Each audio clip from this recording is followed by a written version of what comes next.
In automotive news, the Smart No. 3, the latest electric SUV from Geely manufactured in China, has recently undergone safety testing, showcasing both advancements and some concerns.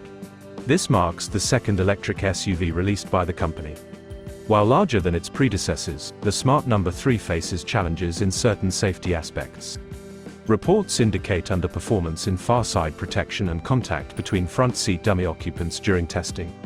Additionally, the vehicle lacks child presence detection, raising concerns. Despite these concerns, the Smart No. 3 attains a commendable safety rating, securing a 5-star safety score. The Smart No. 3 represents a significant step forward in the electric SUV realm, yet highlights the need for continued improvements in safety features. Stay tuned for further updates as developments in electric vehicle safety continue to shape the automotive landscape.